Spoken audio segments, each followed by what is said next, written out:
The crystalline spires of New Aurora Station pierced the violet clouds of Proxima b, their surfaces reflecting the crimson light of the nearby red dwarf star.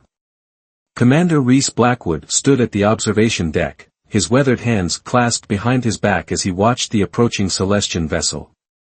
The alien ship resembled a massive jellyfish, its translucent hull pulsing with bioluminescent patterns that seemed to whisper secrets of advanced technology humanity had yet to grasp. "Commander, they're ready for you," Lieutenant Patel's voice carried a hint of concern. "The Celestians have prepared the selection ceremony." Reese nodded, his gray eyes never leaving the ethereal ship. 6 months ago, when humanity had saved the Celestian colony on Europa from a devastating meteor strike, none of them had expected this particular form of gratitude. The Celestians, an ancient race of beings who had mastered the art of biological technology, had insisted on rewarding humanity's bravery with one of their own, a Celestian companion of unprecedented genetic perfection. The catch? They had to choose between 2 candidates, and the choice would forever alter the relationship between their species. As Reese made his way through the station's corridors, his boots echoing against the metal floor, he couldn't shake the feeling that this ceremony was more than a simple reward. The Celestians were known for their intricate social protocols and layered meanings. Every gesture, every ritual carried weight that could take years to fully understand. The ceremony chamber had been transformed to accommodate the Celestian delegation. The walls seemed to breathe, covered in living material that the aliens had brought with them. At the center stood 2 cylindrical tanks filled with a pearlescent liquid, each containing a suspended Celestian female. High Matriarch VYNN, her translucent skin showing the complex network of bioluminescent veins beneath, gestured toward the tanks. "Commander Blackwood, we present you with our finest. In this tank, Lyra, our most accomplished bioengineer. Her work has saved countless species from extinction." The figure in the first tank opened her eyes, revealing irises that swirled with colors like cosmic nebulae. "And here," VYNN continued, moving to the second tank, "is Celine, our most gifted empath. Her ability to understand and connect with other species is unmatched." The second Celestian's skin rippled with patterns of light that seemed to respond to Reese's presence. Reese studied both beings, his mind racing. Neither woman appeared distressed, but something about their suspended state bothered him. Their eyes held an intelligence that seemed to communicate something beyond the matriarch's words. "The chosen one will be bound to you through our sacred biological protocols," VYNN explained. "She will serve as a bridge between our species, sharing knowledge and fostering understanding. The other will return to our central colony for reassignment. Choose wisely, Commander. Your decision will echo through generations." Reese stepped closer to the tanks, noting how the liquid inside rippled with his approach. He had read the briefing files on Celestian biology. Their species communicated not just through words, but through complex patterns of light and biochemical signatures. As he observed more closely, he noticed something peculiar in the light patterns crossing both women's skin. They were communicating. Years of diplomatic training had taught Reese to notice the subtle signs of coercion and hidden agendas. The patterns he saw suggested these women weren't willing participants in this ceremony. They were prisoners in a gilded cage, their biological functions regulated by the very tanks that displayed them like trophies. "High Matriarch," Reese spoke carefully, each word measured. "Your generosity honors humanity. However, I must ask, were these candidates chosen for this ceremony, or did they volunteer?" The patterns of light across VYNN's skin flickered briefly, a tell that confirmed Reese's suspicions. "Their selection brings great honor to their genetic lines, Commander. The choice remains yours to make." Reese straightened his shoulders, his decision crystallizing. "Then I choose neither." The chamber fell silent, even the living walls seemed to hold their breath. VYNN's skin flashed with patterns of shock and anger. "That is not an option, Commander. Our laws require dash." "Your laws require a choice to be made," Reese interrupted, his voice firm but diplomatic. I choose to reject this ceremony and instead propose a different kind of alliance. One based on free will and mutual respect, not biological bondage. The Celestian delegation erupted in a cascade of light patterns, their agitation visible in the rapid color changes across their skin. But Reese noticed something else, subtle patterns of hope emanating from both tanks. This is unprecedented, Vyyn declared, her voice carrying harmonics of authority and threat. To reject our highest honor is to honor something greater, Reese completed. The right of all sentient beings to choose their own path. If your species truly wishes to form a lasting bond with humanity, let it begin with respect for individual autonomy. The standoff lasted several tense moments, during which Reese could feel the weight of countless eyes, human and celestian, watching this diplomatic powder keg. Finally, it was Lyra who broke the silence, her voice carrying through the liquid medium of her tank. The human speaks truth, High Matriarch. Our people have hidden behind tradition for too long. Perhaps it is time for change. Celine's tank pulsed with agreeing patterns, her own voice joining in. We would serve better as willing ambassadors than bound servants. Reese watched as Vyyn's skin shifted through a complex series of patterns, confusion, anger, consideration, and finally, something that might have been understanding. The High Matriarch turned to face him, her expression unreadable but her skin telling a story of reluctant respect.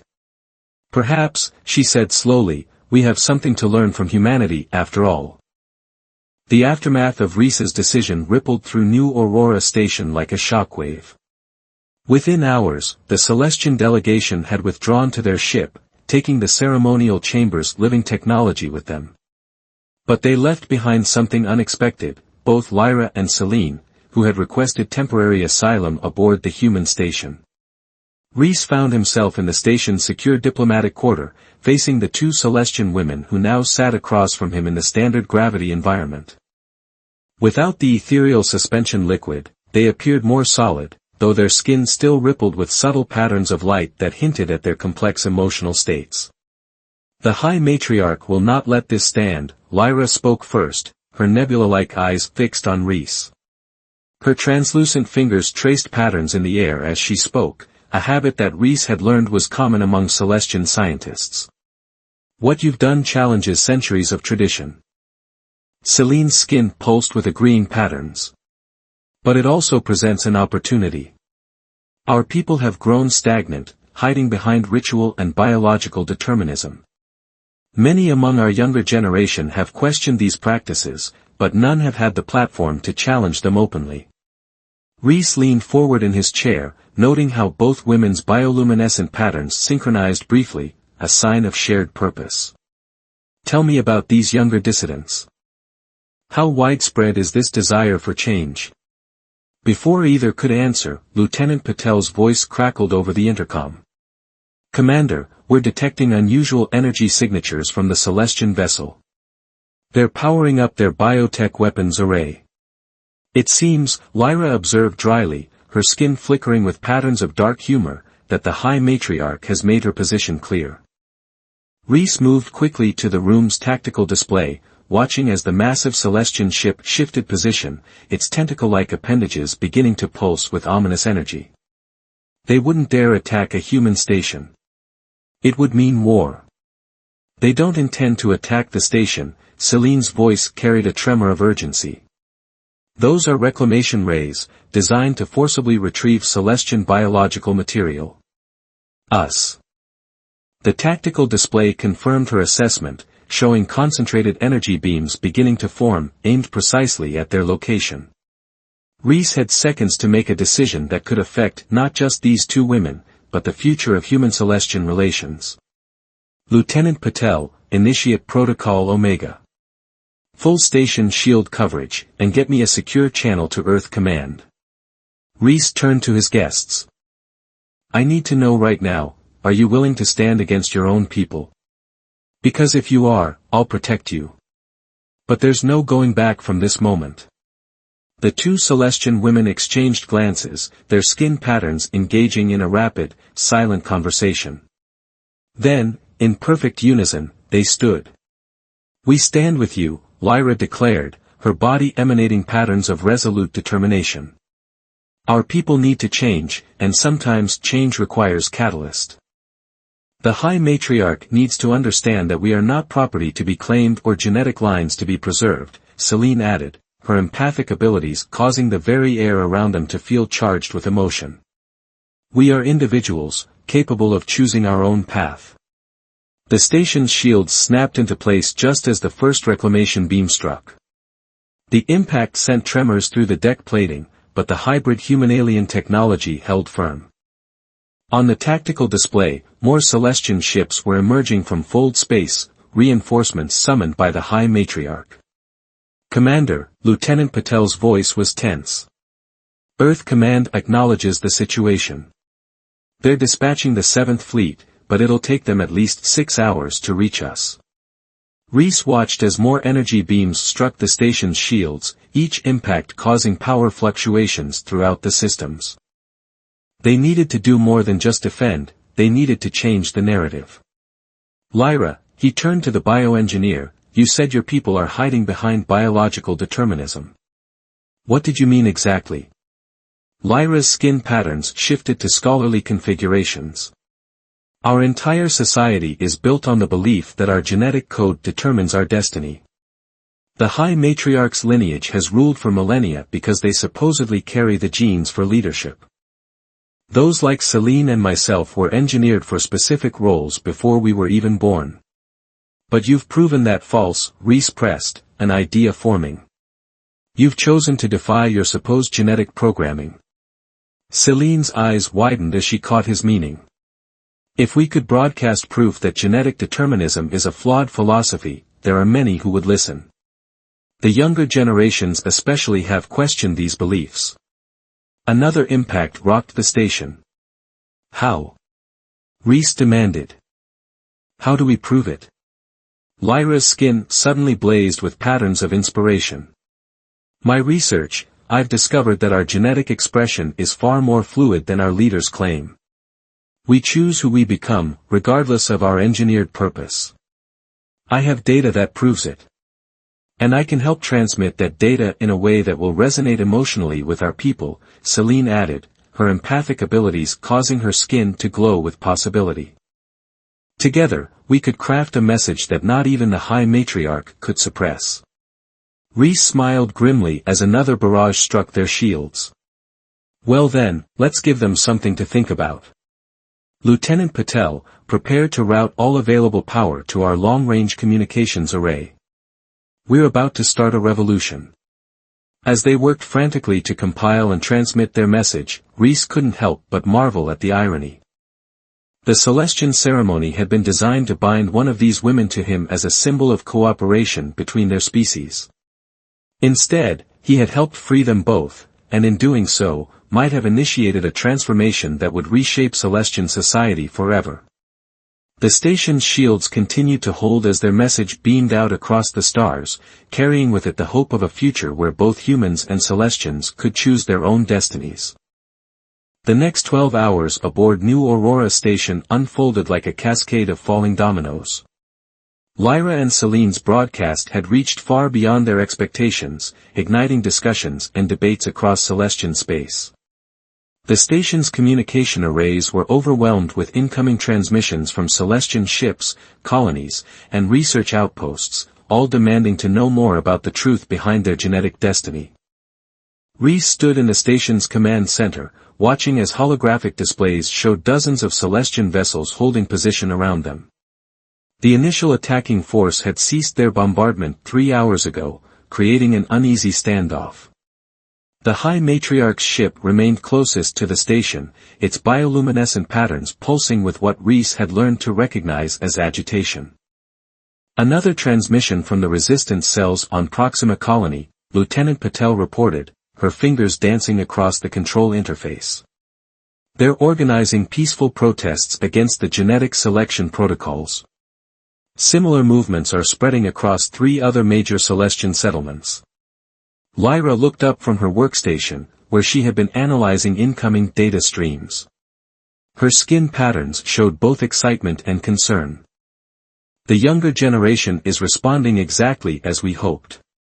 But the Genetic Council is already attempting to suppress the information. They're claiming our data is corrupted by human influence. Let them try to suppress this, Celine said, her empathic abilities allowing her to project a sense of determination that filled the command center. She had spent hours crafting emotional resonance patterns that accompanied their scientific data, making the truth not just intellectually understanding but emotionally felt. Every Celestian who receives our message experiences the truth directly. They can't unfeel what we've shown them. A new alert flashed across the main display. Multiple ships dropping out of fold space, Lieutenant Patel announced. It's the 7th Fleet, right on schedule. The human warships emerged like steel leviathans, their advanced hybrid drives glowing with contained power. Leading them was the UES Challenger, Earth's newest flagship. Its arrival changed the tactical situation dramatically, creating a three-way standoff between the human fleet, the Celestian vessels, and the High Matriarch's loyalist forces. Incoming transmission from the High Matriarch, Patel reported. She's requesting. No, demanding a direct meeting with Commander Blackwood and the rogue elements, her words, sir. Reese exchanged glances with Lyra and Celine. What do you think? Is this a genuine opportunity for dialogue, or a trap? Both, Lyra answered, her skin patterns shifting through analytical sequences. The High Matriarch is a product of centuries of genetic engineering for leadership and cunning. She'll try to manipulate the situation to her advantage. But she's also pragmatic enough to recognize when change becomes inevitable. She'll have no choice but to listen, Celine added, her empathic senses extending outward. I can feel the shift in the collective consciousness of our people. The truth about genetic determinism has sparked something that can't be easily extinguished. Before Reese could respond, another alert sounded. Sir, Patel's voice carried an edge of urgency, we're detecting unusual energy signatures from several of the Celestian ships. But, they're not weapons. They're releasing their genetic repositories, their entire database of engineered sequences. Lyra's skin flashed with patterns of shock. Those ships must belong to the progressive faction. They're literally releasing centuries of genetic control into space. It's a declaration of independence. The command center erupted into activity as more ships began releasing their genetic databases. The symbolic act was spreading like wildfire through the Celestian fleet, each release representing a ship crew's rejection of their engineered destinies. The High Matriarch's ship is powering up, Patel reported tensely. Energy signatures consistent with both weapons and their genetic reclamation technology. Reese made his decision. Open a channel to all ships, Celestian and human. When Patel nodded, he spoke clearly and firmly. This is Commander Reese Blackwood. To the High Matriarch and all Celestian vessels, we are witnessing a moment of profound change. Your people are choosing to embrace free will over genetic predetermined destiny. This choice reflects the very essence of what makes sentient beings remarkable, our ability to grow, change, and determine our own paths. He paused, watching as the High Matriarch's ship's energy signatures fluctuated uncertainly. I propose an immediate council, with representatives from all factions, progressive, traditional, and human observers. Let us guide this transformation with wisdom rather than violence. The future of both our species may depend on what we decide here. The moments that followed felt eternal. Then, slowly, the High Matriarch's ship powered down its weapons. Other vessels followed suit, their bioluminescent patterns shifting to softer, more harmonious configurations. They're agreeing, Celine whispered, her empathic abilities registering the massive shift in emotional resonance throughout the fleet. Not just to the Council, they're agreeing to change. Lyra's skin rippled with patterns of hope and vindication. This is only the beginning. Dismantling centuries of genetic engineering and social conditioning will take time. But we've proven it's possible to choose a different path. As arrangements were made for the historic council, Reese watched the swirling patterns of light playing across the assembled ships. What had begun as a simple ceremony of choice had evolved into something far more profound, a revolution not of violence, but of understanding. A transformation that would reshape the future of human-Celestian relations in ways none of them could have predicted. The council chamber aboard New Aurora Station hummed with tension. Representatives from 23 Celestian factions sat in a spiral arrangement, their skin patterns creating a mesmerizing display of shifting lights and colors. At the center of the spiral, High Matriarch Vynn faced Reese, Lyra, and Celine across a table made of living Celestian technology. You speak of choice, Vynn's voice carried harmonics of ancient authority, but you fail to understand the price of such freedom. Our genetic engineering programs maintained peace for millennia. Each Celestian born knew their purpose, their place, their destiny. What you propose is chaos. Lyra stepped forward, her skin pulsing with scholarly confidence. What we propose is growth. My research proves that our genetic potential was never truly fixed. The engineering programs didn't create stability, they created stagnation. We've been suppressing our natural ability to adapt and evolve. The chamber's organic walls rippled as murmurs spread through the assembled representatives. Reese noticed how the younger Celestian's skin patterns synchronized with Lyra's, while the older generation maintained patterns more aligned with the High Matriarch. And what of our obligations? A traditional faction elder demanded. The genetic bonds between our houses maintain alliances that prevent war. Would you have us return to the blood feuds of our ancient past? We don't need genetic chains to maintain peace, Celine responded, her empathic abilities projecting calm understanding throughout the chamber. Look at humanity. They've learned to forge alliances through choice and mutual benefit. Their diversity is their strength. A strength that nearly destroyed them countless times, Vynn countered. We engineered our society specifically to avoid such conflicts. The ceremony you rejected, Commander Blackwood, was more than mere tradition. It was part of our system of biological diplomacy, creating literal bonds between peoples to ensure cooperation. Reese stood, drawing all eyes to him. And yet here we are, cooperating without those bonds. Your people are choosing to listen, to consider new possibilities.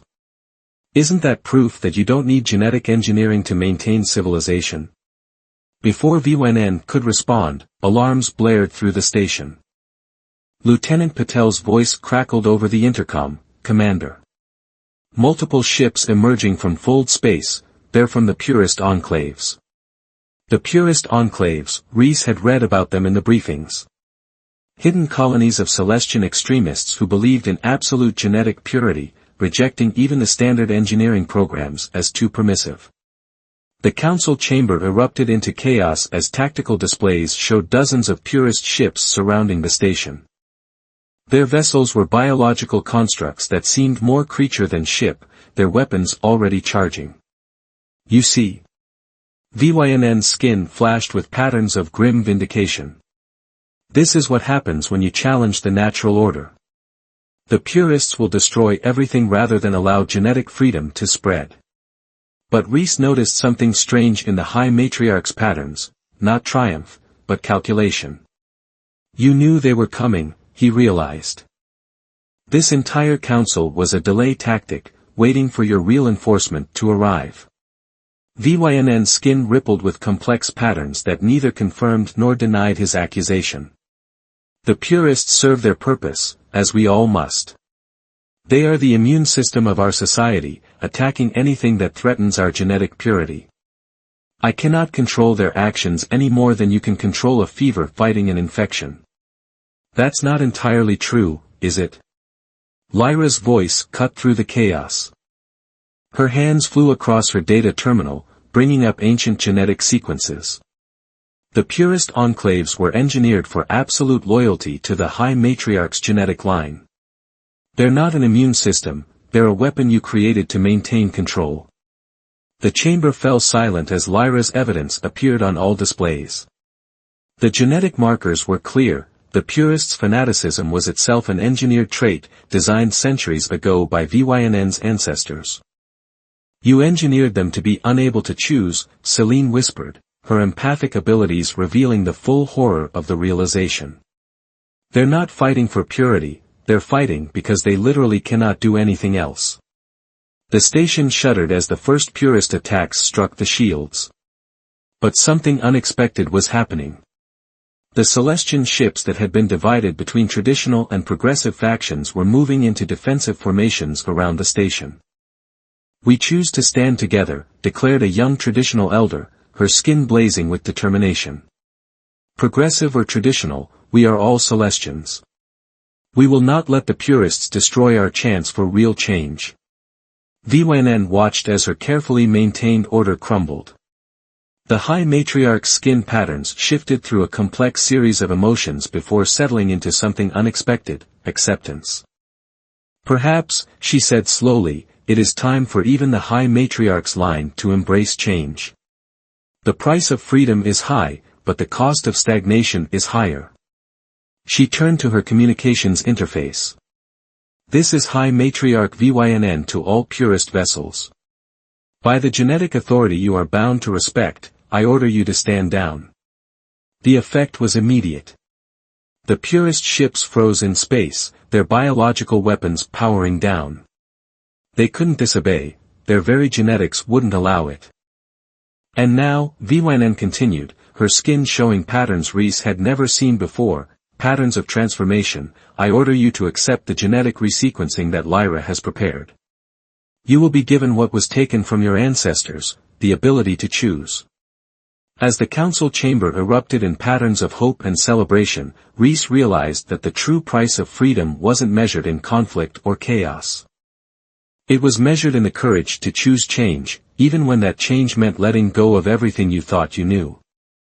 3 months after the purist confrontation, New Aurora Station had been transformed. The once sterile diplomatic quarters now bloomed with living Celestian architecture, seamlessly integrated with human technology. In what had become known as the Garden of Choice, Reese watched as newly freed purists interacted with both humans and other Celestians, their skin patterns showing the wonderment of those experiencing free will for the first time. It's remarkable how quickly they're adapting, Lyra observed, approaching Reese with data tablets hovering around her like a constellation. The genetic resequencing took hold perfectly. Each day, they make new choices, forge new neural pathways. They're becoming who they want to be, not who they were engineered to be. Celine joined them, her empathic abilities now focused on helping the transformed purists navigate their new emotional freedom. Some of them still struggle with the weight of choice. When you've lived your entire life with only one path, the sudden presence of infinite possibilities can be overwhelming. Reese nodded, understanding. The integration hadn't been without its challenges. Some traditional factions had initially resisted the changes, and there had been isolated incidents of conflict. But the sight before him proved that change was possible. Former purists engaged in passionate debates with progressive youngsters, their skin patterns showing disagreement but also respect. Message from the High Matriarch's ship, Lieutenant Patel called from nearby. The first wave of voluntary genetic modifications has been completed. Over 2,000 Celestians have chosen to remove their engineered constraints. This was perhaps the most significant change of all. Under the new Celestian Charter of Choice, all members of their species had the right to modify or maintain their genetic engineering as they saw fit. Some chose to remove all engineering, embracing complete genetic freedom. Others maintained certain aspects while modifying others. The key was that it was their choice. The medical technology we've developed together has applications far beyond genetic modification, Lyra explained, her skin patterns showing excitement. We're seeing possibilities for healing diseases, extending lifespans, even enhancing natural abilities, all while maintaining individual choice and autonomy. High Matriarch VYNN herself had undergone the most dramatic transformation. After releasing her own genetic bonds to absolute authority, she had proposed a new form of governance, one where leadership was earned through actions and choices rather than genetic inheritance. She now served as one voice among many on the newly formed Council of Free Choice. Look, Celine pointed to a group of young Celestians working with human scientists. They're choosing career paths that would have been genetically impossible for them before. Engineers becoming artists, warriors becoming healers. Each choice reshapes not just their future, but the future of our entire species. The station's observation deck offered a view of the combined human-Celestian fleet that now protected the space around Proxima b. The ship's designs were evolving too, incorporating the best of both species' technologies. Just as their societies were learning to blend strength with freedom, determination with choice. Commander, a young Celestian approached, her skin showing patterns of both nervousness and hope. The cultural exchange program you proposed, I'd like to volunteer. I want to learn more about human art and music. Reese smiled, remembering how this all began with a ceremony of choice that had transformed into something far greater. Of course. Welcome aboard. As the young Celestian's skin lit up with joy, Reese turned to Lyra and Celine. Did you ever imagine, when you were in those tanks, that your freedom would lead to all this? Lyra's skin rippled with thoughtful patterns. I hoped for change, but this is beyond what I imagined. We're not just free to choose our own paths, we're free to create entirely new ones. And we're not doing it alone, Celine added, her empathic abilities sharing a sense of profound gratitude. Humans and Celestians, working together not because we're bound to, but because we choose to. That makes all the difference. As the artificial day cycle of New Aurora Station began to dim, simulating sunset, Reese watched the intermingling of humans and Celestians below. The living architecture pulsed with soft light, responding to the collective emotional harmony of its inhabitants. In the distance, a transport ship departed for Earth, carrying the first group of Celestian exchange students to study at human universities.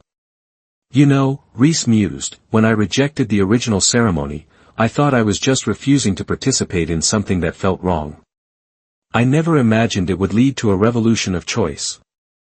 Sometimes the biggest changes come from the smallest choices, Celine responded, her skin glowing with wisdom. All it takes is one person willing to choose differently. And now every choice creates new possibilities, Lyra added, gesturing to the bustling station around them. Each decision, each connection, each moment of understanding between our species builds a future neither of us could have achieved alone. As the last light of the artificial day faded, the combined patterns of thousands of Celestian skin displays created a living aurora throughout the station. It was beautiful, Reese thought, but not because it was engineered to be.